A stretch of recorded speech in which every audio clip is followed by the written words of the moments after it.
Hello there, dear friends, and welcome once again to the Relaxed Fantasy Review.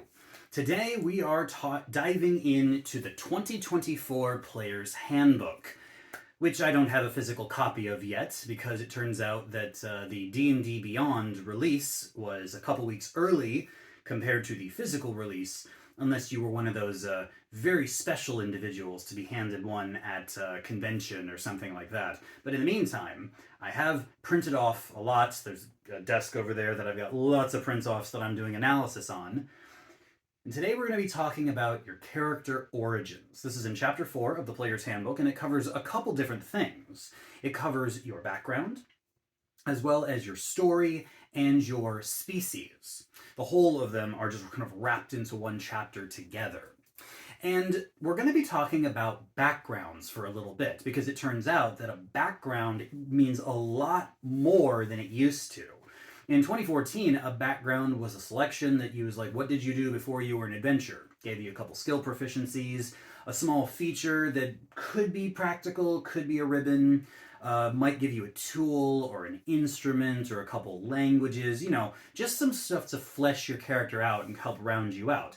I personally like them because skill proficiencies are one of my favorite things in D&D. I like to round my character out with a good amount of them. But the backgrounds in the 2024 Player's Handbook are much more important because they actually not only control your origin feat, because all characters get a feat at level 1 now, but they also control where your ability score improvements go at character creation. The +2s, +1s that you get from your race that in the old books now come from your backgrounds, which kind of makes sense. I mean, sure, there are some physical limitations between small and medium creatures, but in general, what you're good at doing, physically, mentally, is based on what you've been doing for years and years.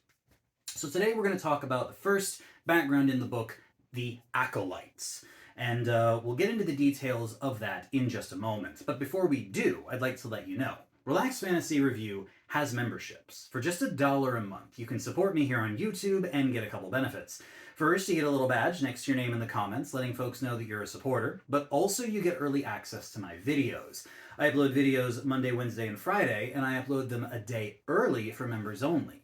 So if you're interested in seeing the new Player's Handbook before you get it yourself and you want to see it earlier than anyone else is going to see my video, you can click the join button. It's just below the video down there next to the subscribe button. I'd love to see you in the comments with your member badge. And if it doesn't interest you, just an extra day of waiting and you can see what everyone else does. Subscribe to the channel if you want to get regular updates on these videos. And if you'd hit the like button, I'd greatly appreciate it. Thank you so much for watching my content here on YouTube. So the Acolyte, starting off, the way that the backgrounds work now is that they have 3 ability score increases, and you can choose a +2 in one of them and a +1 in another, or you can choose a +1 in all 3. And the Acolyte gets their ability scores in Intelligence or Wisdom or Charisma. Now, this sounds kind of cool, the idea that you're just an all-mental-based character, but in practice, this isn't that strong. Yes, it's nice to get a +2 to your spell casting ability if you're a caster, or to, some of the more important saving throws, throw it in Wisdom.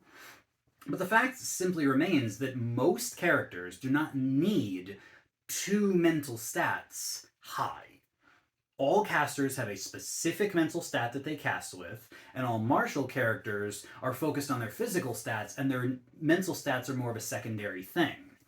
And obviously, it doesn't hurt, but the fact that these are the choices they give you and you have to pick from them is actually a little bit disappointing. I would have liked to see Constitution here at least.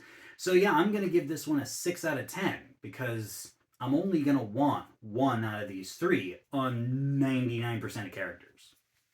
As far as the feat you're going to get, it is Magic Initiate, and specifically Magic Initiate Cleric.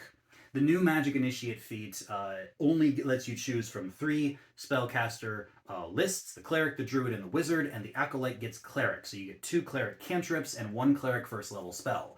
This is actually pretty good. I mean, if you need an attacking spell, the Magic Initiate feat lets you choose which ability you're doing. So if you are a charisma-based acolyte, like a warlock or a sorcerer, you still get Magic Initiate Cleric, and now you can get Toll the Dead or Sacred Flame or something like that, and still use your charisma to cast it. That's pretty good.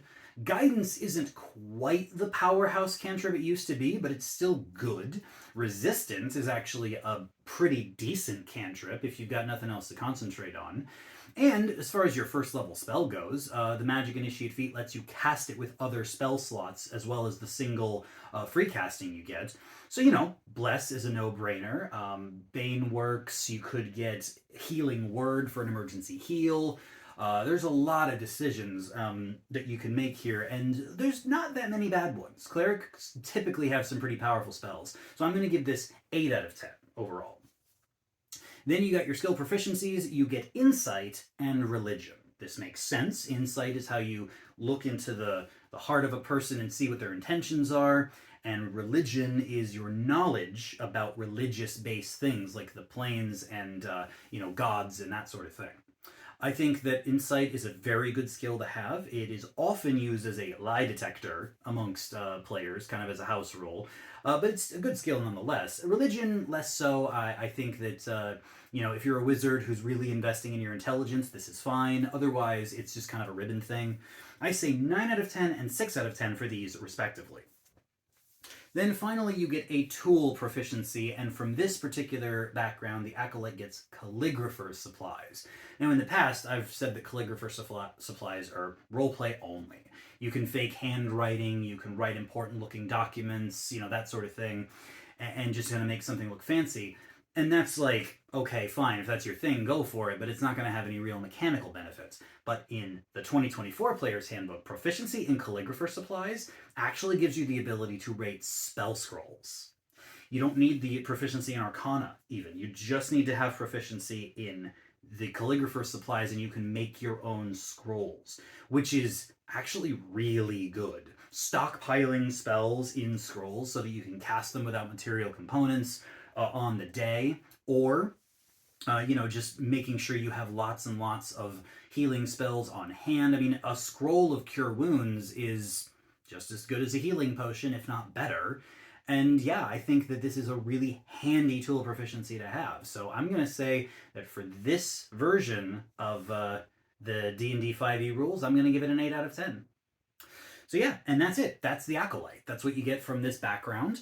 I think that it's a shame that they make you pick all 3 mental stats, but other than that, you're doing okay. Decent skills, good feat, good tool proficiency. I like this. I like what's going on here. I think that if it just was a little bit better with its ability scores, I'd be happier with it. I'm giving the background overall a 7 out of 10. It's not bad. It's never been the strongest background in the game, and it still isn't. But yeah, I'd say that if it plays into your backstory and you like the cleric spell list, this works well if you are a cleric, for sure. But yeah, I think there's a lot to do here.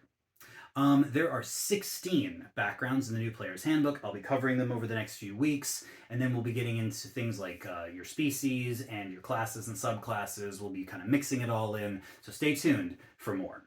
This has been the Relaxed Fantasy Review. If you enjoyed the video, please like and subscribe down below. Have a look for the join button down there, and I will see you guys next time. Have a good one, my friends.